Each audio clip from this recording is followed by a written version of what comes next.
growing up in Long Beach is such a diverse place, and Cambodia town, although it has like the largest population of Cambodians, you can really get into like this bubble of just Cambodian people sometimes. And,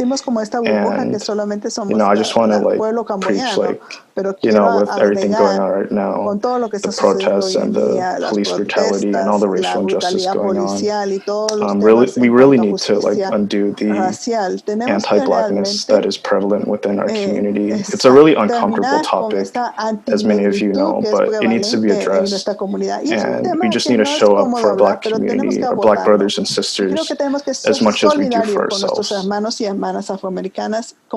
now would you like to add on? Hey, sounds great to me. I'm with you. I mean, I was there at the conversation that we had at Homeland, and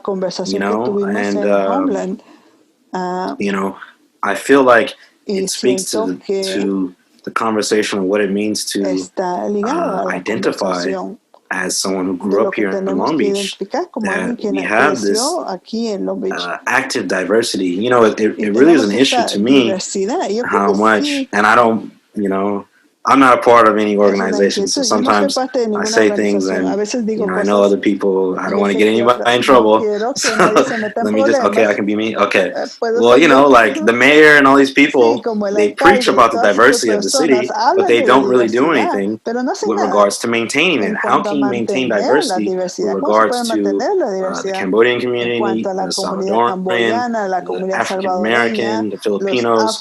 You cannot maintain this presence. This is the biggest minority, majority city on the coast, you know, and that's on the entire western coast of this country, you know, and we want to maintain that. We want to encourage that. You cannot say you want to encourage the maintenance of Cambodia town if you're allowing things like the Midtown improvement,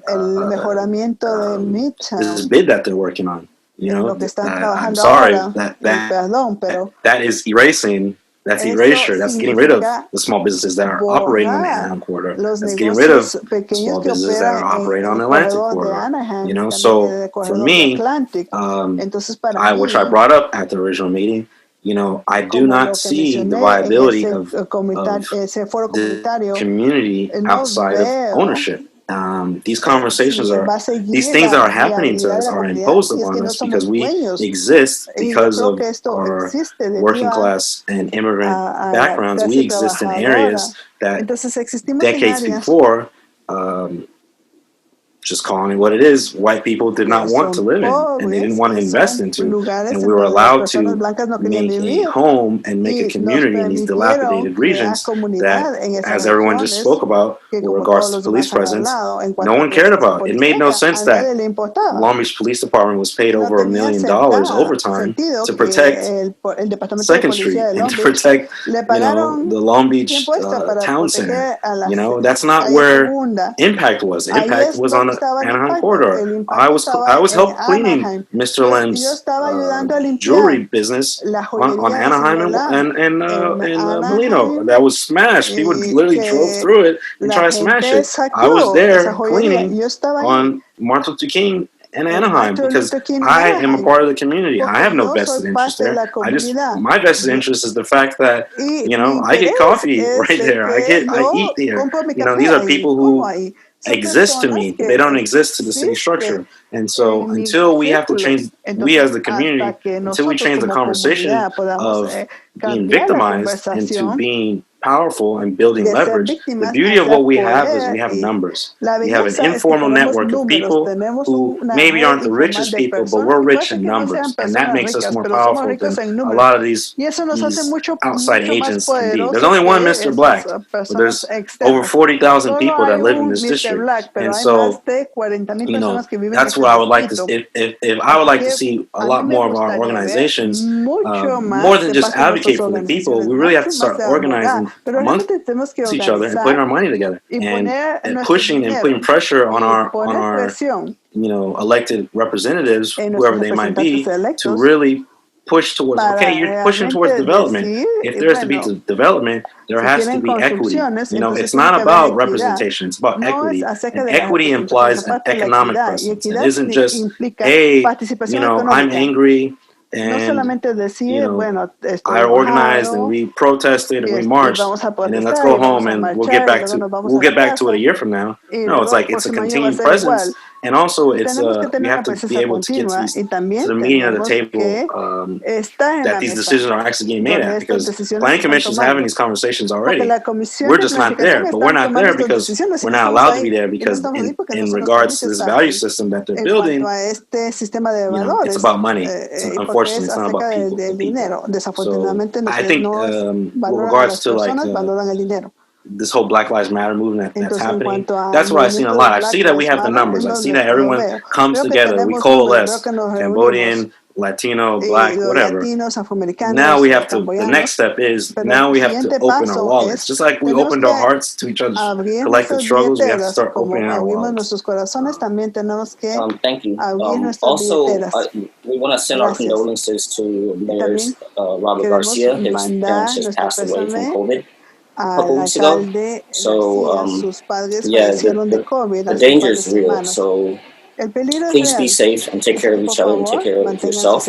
And Susanna, would you like to add anything on top of what Sana just said? Yeah, so Sanai brought up a really key piece of like the power that we hold as people, not only in our numbers, but also in our voting power. So what, like Sanai said, we don't know who's going to be our next council member. So a big piece of Cambodia Town is located in the 6th district, and that is up for re-election or for a new seat. And so this election is really important to vote because the elected official that it will be sitting at the 6th Council District office will determine what type of development will be attracted into the neighborhood. And so I think that's where we can use our voting power to ensure that whoever is in that 6th Council District seat will be representative of the community and not represent only those with big dollars. And so I think that's something that we really need to exercise during this year 2020. The other key piece that we can also really flex our power as people is being involved in redistricting. So Cambodia Town is currently split between 2 districts, the 6th district and the 4th district. And when it's split, it's very difficult to advocate for needed resources in our area. So with redistricting, hopefully we'll be able to merge our neighborhoods together so that we have a much even stronger voice and a much stronger voting power within our district.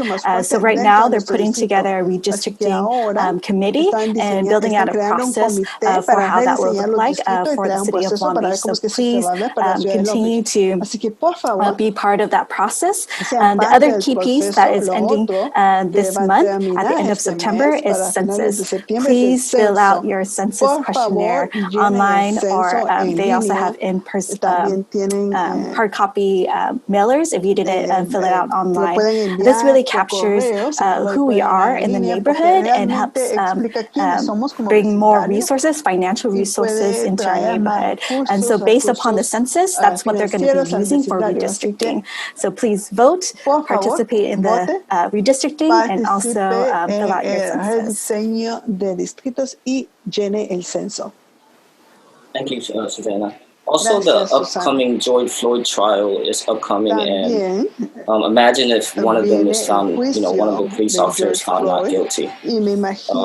Civil unrest. So this, Vic, would you like to add anything on that? Because, you do own property there that could be threatened, and with civil unrest and like that, would you like to add on anything about that? Well, with everything that's going on, like our family decided not to board up and just, I guess, leave it up to, I don't know, the community to make the right, choices to just... Okay, so what I'm trying to say is basically when everything was going down, I had customers texting me and filming what was going on. And while everything was going on, there were other people who were like yelling at looters to, like stay away from the plaza, like don't do anything. Obviously, there are still people who got hit that were unfortunate.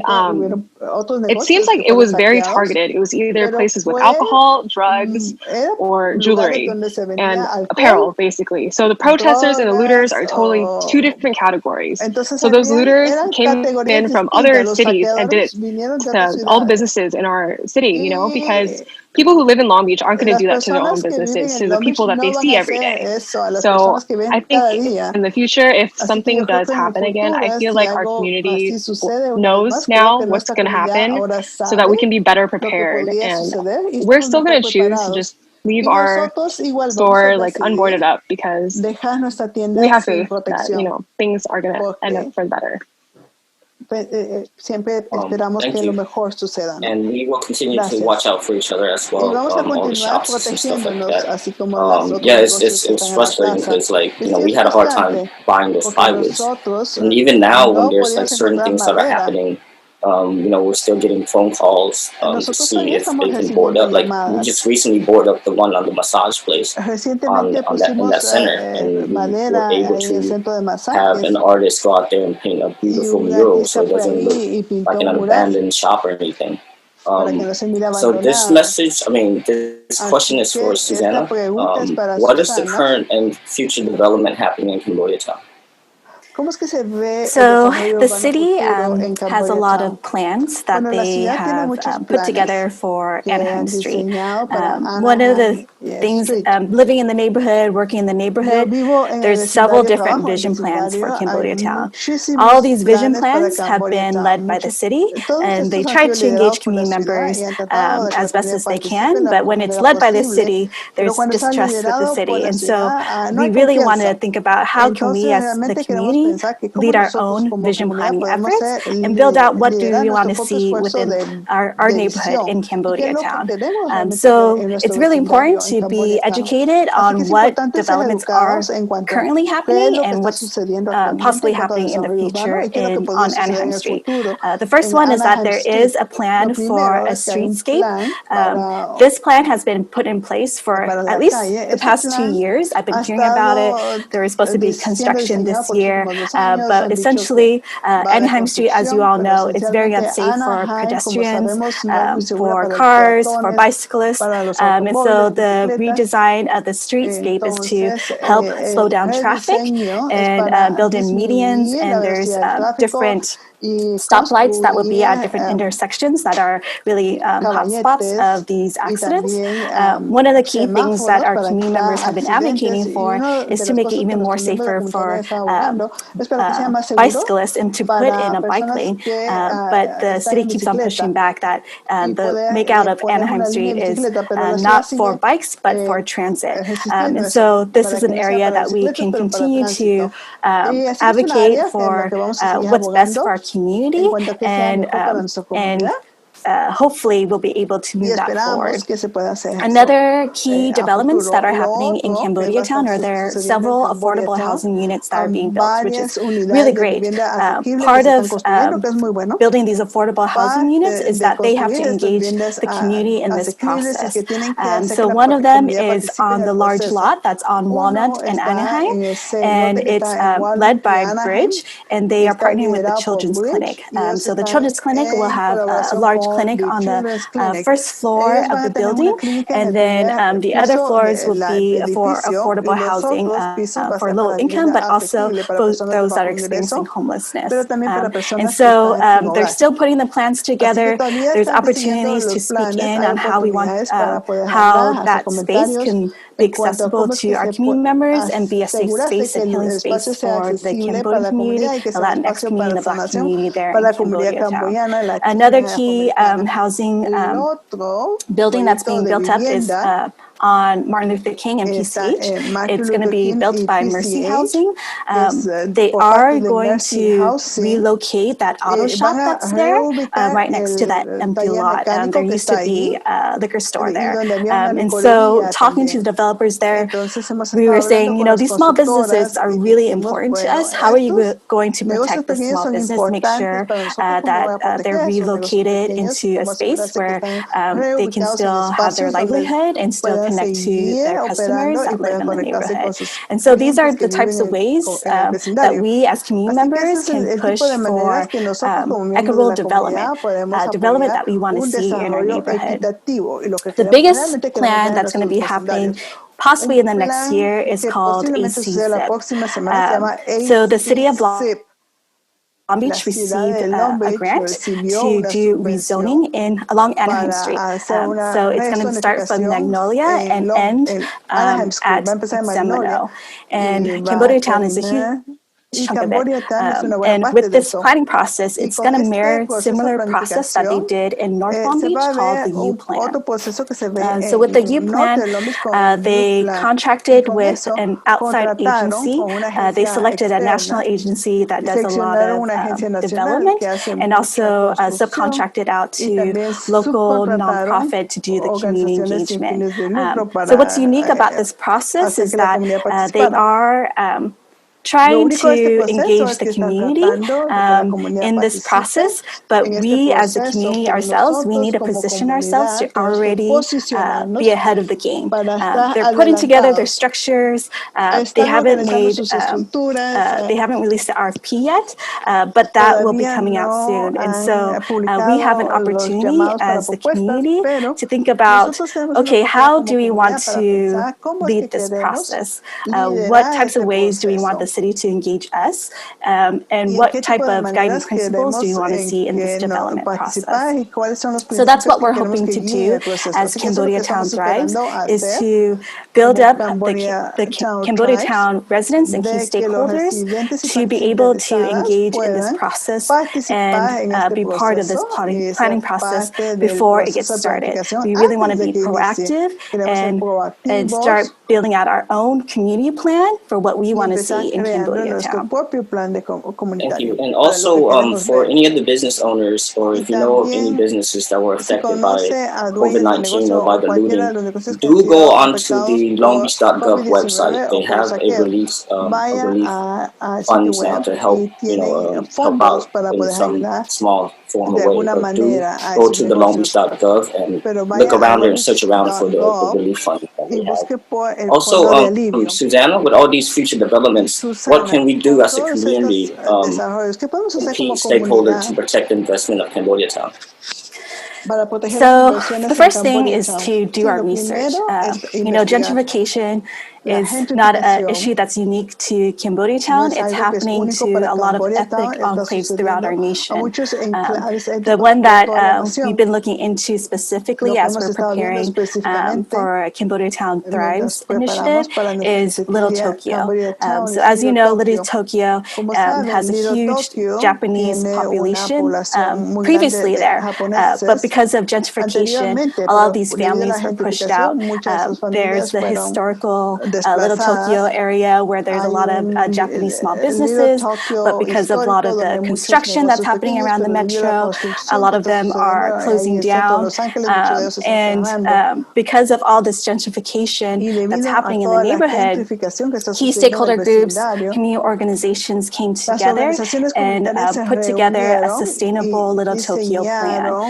And so in this plan, they actually built out what are some guiding principles that they want developers to abide by when they are considering to do development in Little Tokyo. They also even put specific projects, development projects that they want to see in the neighborhood. So for an example, it's like a community center, especially with a gym, was one of their requests, being able to protect the small businesses, being able to have affordable housing for seniors, especially for Japanese seniors. And they use that document to negotiate with developers and with the city. So one example is that Metro, they had a huge, they're currently doing construction on a metro stop there in Little Tokyo. And it's a huge undertaking. And so while they were putting these plans together, the group that put together Sustainable Little Tokyo met with the developers, met with Metro, saying these are the community benefits that we want to see while you're in construction, but also when the space actually opens up. And so they were able to push for things that they wanted to actually benefit the community, the businesses that were there, and the residents that are living in that area. And so that's what we see that we also need to replicate within Cambodia Town to be proactive, is that we need a community document that's legitimized by the city of Long Beach that shows, that has these guiding principles that what we want to see in Cambodia Town. And we can use these guiding principles to say, to meet with developers and say, this is what you need approval from us in order to have these projects move forward. Because if you don't have approval from us, then we're going to make a stink, we're going to protest, we're going to delay this process, and you're going to spend a lot of money on this property. And so you need to make sure that you're investing in the actual people that live here and the small businesses that live here. And so that's what we're planning to do through Cambodia Town Thrives, is to spend the next few months putting together an actual community-led plan that builds out these specific guiding principles that are gathered from community input, but also dream together what are specific projects that we want to see and development that we want to see in our neighborhood.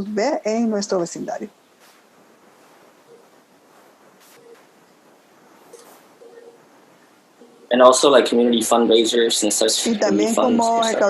Yeah, so like we've already seen how our community has come together, not only through the petition for Cage Market to keep them there, but also through this time of COVID-19 and the looting that happened, we were able to raise just through our community over $100,000 to invest back into our small businesses that were affected by looting. And that was just from our community here, and that was raised in maybe 2 or 3 weeks. And imagine what we can do together when we dream together about how we want to see development in Cambodia Town. Imagine what we can actually fund, like what Sanai was saying, putting money behind it and buying back our community and really investing and leading in this work. So we can definitely do it. We have a lot of people power, and we have just everybody here that's participating in it, preaching to the choir, but definitely we have this opportunity that we can move forward in. So how can the people get involved? So participating in Cambodia Town Thrives initiative, our first step after today's event is that we are doing an online survey. This online survey is the first of many engagements that we'll have with our community. We have to be super creative because of COVID-19. We want to be safe, but we also want to gather as much information from community residents, small businesses, key stakeholders, property owners, homeowners. Even if you visit Cambodia Town, we want to hear from you. And this survey will be the first step. Please fill out this survey. We'll be giving out some fun raffle prizes each week to support our local businesses here. The first raffle prize will actually be 2 T-shirts from Cambodia Town Film Festival. So if you fill out after this event, you can click on this link, fill it out, and you'll be entered into a raffle to get some cool T-shirts.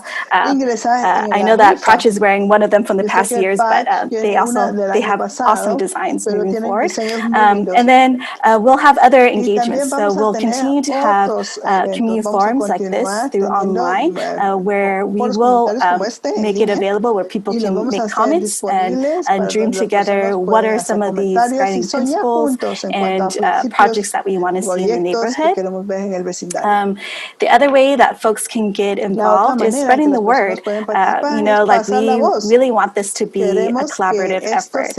We recognize that at the table right now, we have a lot of Cambodian organizations and Cambodian leaders, and we really need to bring in the diverse community and diverse Black and Brown voices to the table. So please make recommendations of community leaders from the Latinx community, the Black community that you think should help lead this process and speak into recommendations. The other piece that you can do is just learn about city planning in general. We're going to be in our events add little elements of things to learn about city planning.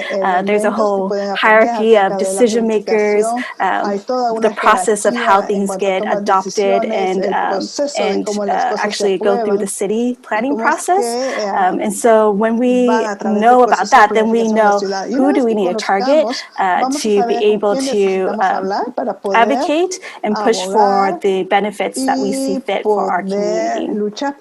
And then the last thing is just volunteer your skills and expertise. I know there's a lot of folks out there that are in real estate, whether you're a lender or property developer or a real estate agent. We want to start buying back our community. And so we need your skills of understanding this market, of how we can do that.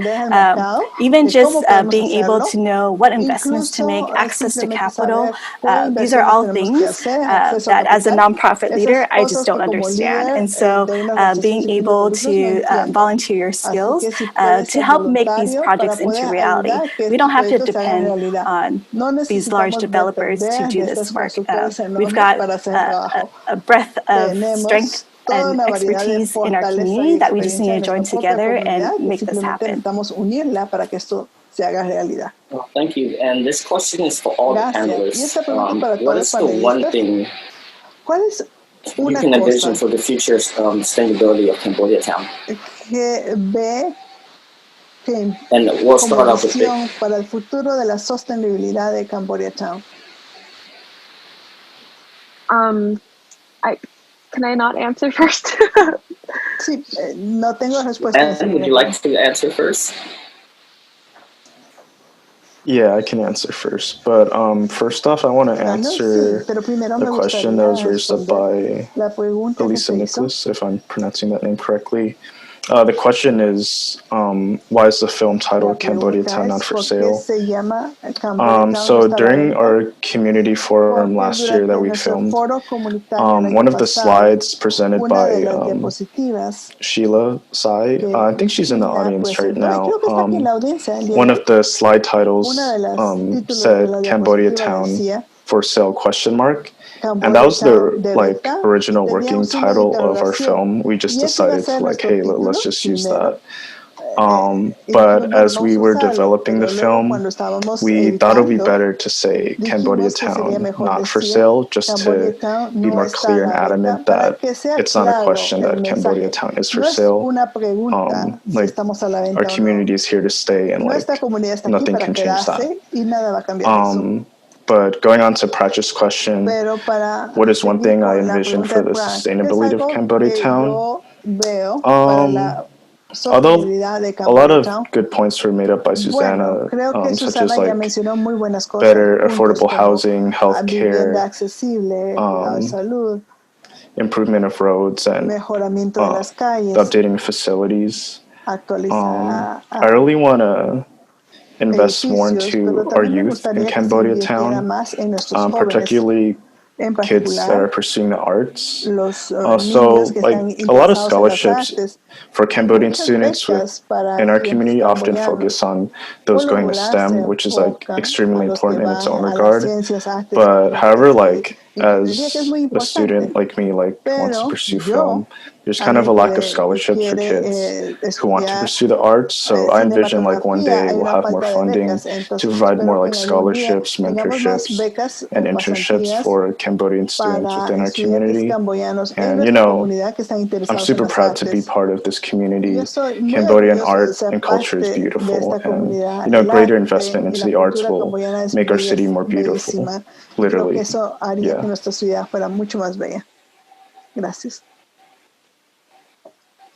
I can go next if no one else wants to say anything. I've been looking at other communities and how they've been able to protect and really build community development and being able to do it in their own right. And there's in Little Tokyo, they have a community development corporation, so that's something that we definitely need to see in Long Beach in general, just to have a community development corporation that is representative of the community. But also another layer beyond that is a community land trust, and so being able to form together a community land trust made up of the community in Cambodia Town that actually decides what to do with land and property that's in the neighborhood.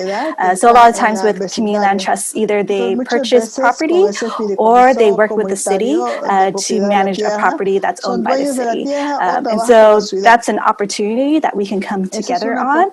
And when you own and manage a property, you can pretty much do anything you would like to see with it. And that's the the barrier that we run into often with working with the property owners is that there's not a lot that we can do or advocate for. They're a private business and they can pretty much decide what they want to do with their own property. And so what we need to do is, okay, who's managing that property? Who owns that property? Our community needs to own that property. And the way to do that is through a community land trust. Thank you, Susanna. Anybody else wants to answer that before we have an open question and answering for the audience? I can share. Susanna, is it okay if I talk about like something on the ballot? As long as it's not an individual, but like it could be a policy, it's fine. Okay. So, disclaimer, talking as an individual, not associated with any of the organizations on this panel. We've been talking a lot about investing in community, and I want folks to think about like where's money coming from, and why do our communities not have the money that we need to spend on schools and community programs? And on the ballot this November on the California ballot, there's an initiative to reclaim funding by having corporations pay their fair share of corporate property land taxes, because in the country there are corporations that just have all sorts of loopholes that prevent them from paying their fair share of taxes, and that starves our communities of resources, and that makes us have to pay more in individual sales taxes.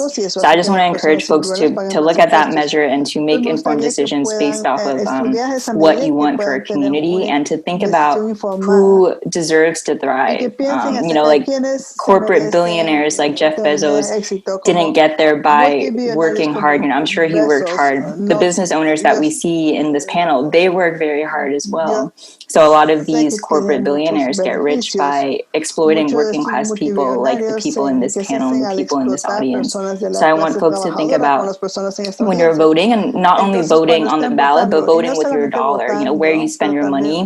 Think about who should be the one to profit from your hard-earned dollars. Do you want it to be the corporate billionaires who are taking advantage of working class people, or do you want it to be the family that you see down the street every day who lives next door? Thank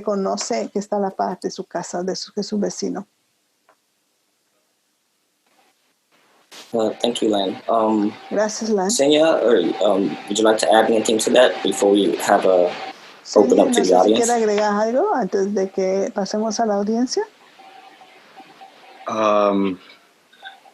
I'll say this, because you brought up Little Tokyo, and that's a great example. Susana. With Little Tokyo, unfortunately, you had a immigrant community who built a community coming from Japan, the East Side, the first generation people that came, and then they built a place for themselves in Los Angeles, right? And then unfortunately, when internment, a lot of them were dispossessed of their property when they returned from places like Manzanar.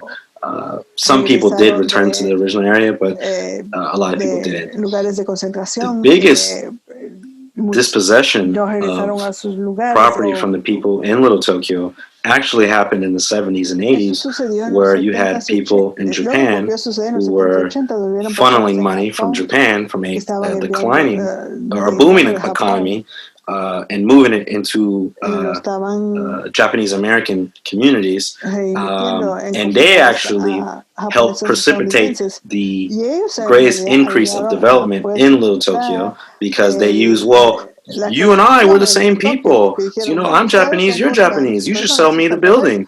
And then what they then do is they then go to corporate America and they say, look, I have an education. I am the model minority. I did it the right way. And look, I have this dilapidated, distressed market property. And here, I'll sell it to you and I'll offload it, because, again, I don't have the relationship there, because even though ethnically speaking, I have a relationship with the people who live there, socioeconomically speaking, I do not. And I think that this has to be a conversation with regards to the Black community and what's happening in the Pali district and the Cambodian community and what's happening in Cambodia town. You have multiple generations. And, I'm not of this community. I can only speak of it as an outsider. But I'll say this. There is a hierarchy within the Cambodian Cambodian community, from people who are Chinese Cambodian all the way down to the Hmong people, the hill tribes, and how it has the pecking order of what it means to be in Long Beach, and who is a part of the business class and who is a part of the working class. And I think we can see this with regards to who came previous to 1975 and who came in 1990. The people who came in 1990 are not the people who run businesses or who own properties. The people who came 1975 and previous, a lot of them, not all of them, a lot of them, as the American dream has been successful for them, they retain ownership of property in Cambodia town, but they don't live there. And as time has gone by, a lot of them have sold to the same people who are now developing in the area. So we have to have a conversation amongst ourselves before we have a conversation with the outside communities about how we can sustain that, the viability of these things, and why it's important for the people who live in the same space as me and who are in the same class as me to stay that, because we get too caught up in this representation. I see in the chat, references right now with regards to the current 6th district city council race. And I think this is a great conversation between ethnic succession from one group of people to another group of people, as has happened across the country in multiple areas. There's no issue there.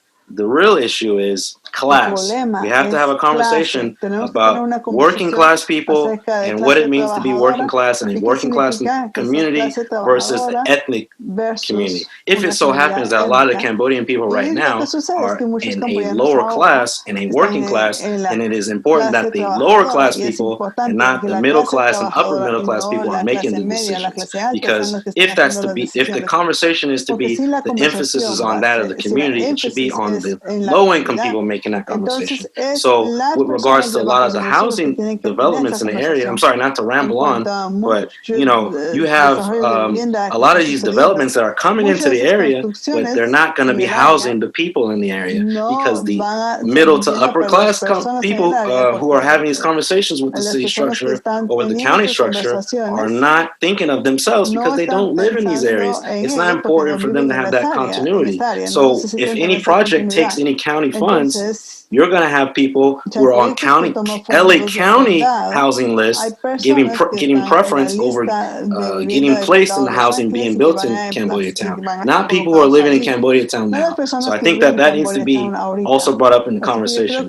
If the working class people in Cambodia town right now are to be positioned to have leverage and maintain themselves in these areas, then it's an imperative that they are included. And I'm glad that we have interpreters here, because that's the conversation. Those are the people who need to be within this conversation. We're all in the know. We're all part of organizations. We all have some relationship to someone in certain positions of power. But the people who this really impacts, they don't know that this is even happening. And I'm bringing myself into the conversation. We have to be mindful that the lower income and the working class people, the people who never learned English, the people who never got sustained or stable housing, the people who are still dealing with the mental impact of surviving the Khmer Rouge and the killing fields, that those people are placed and emphasized more in these kinds of conversations. Thank you. Gracias. Thank you for that. And Faith, do you want to add on, or you're good to go? No sé si alguien más quiere agregar o estamos bien. I'm not sure if she can hear me. No sé si so I guess we'll just open up to the audience. If you guys are watching, you guys have any questions, please put it down and we'll try to answer it for you. Les vamos a pedir que por favor las escriban en el chat y vamos a tratar de contestarles.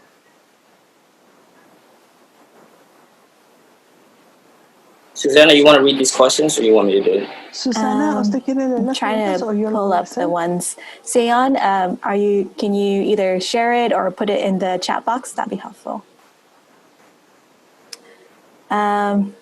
We can do like one question, but what we can do after after this time, because it's close to 7 o'clock, is that we can go ahead and respond to questions that were not answered and post that onto our Facebook page.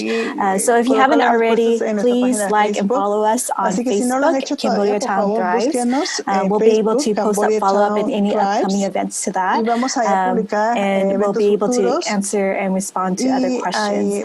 So right now, the one that I see specifically is, do you feel that there is a disconnection between the community and the organizations that represent the community? And that's why there's little representation for the community and the lack of communication to the community.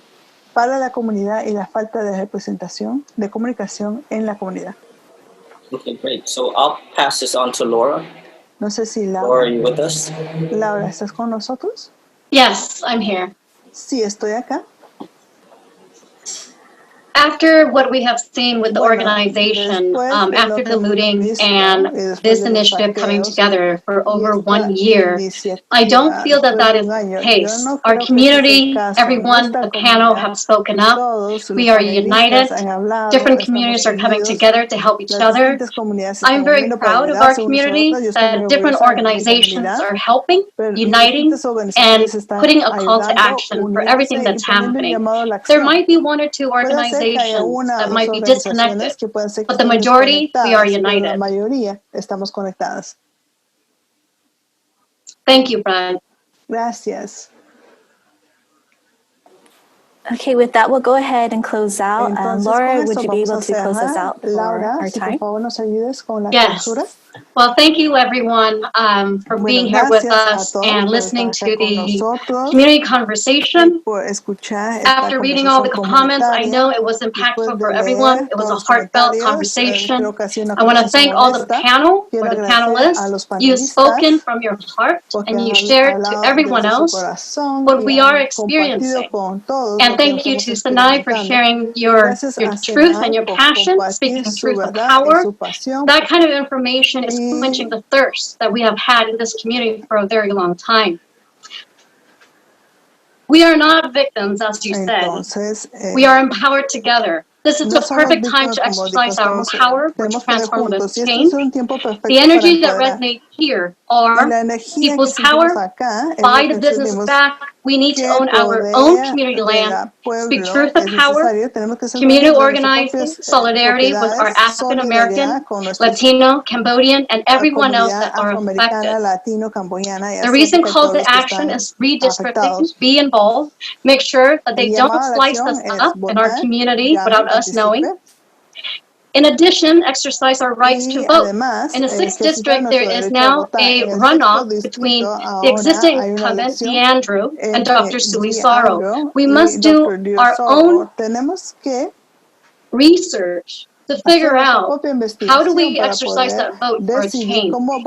We must speak up, stand up, together we will rise. This is only the beginning of the conversation. We will have many opportunities to voice what you envision for the future of sustainability of Cambodia Town. The first way you can do this is by completing an online survey at the links posted on the video. We have them in English, Spanish, Khmer, and Vietnamese. We will have weekly raffles for business owners in Cambodia Town for those that submit responses. Please like, share this video, and follow us on Facebook and Instagram to keep updated on ways that you can shape the future of Cambodia Town. Thank you everyone for being here, and thank you everyone for making this evening possible.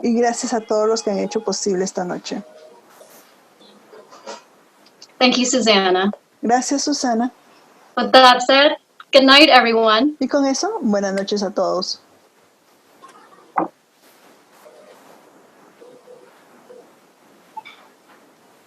Right, the live stream has ended.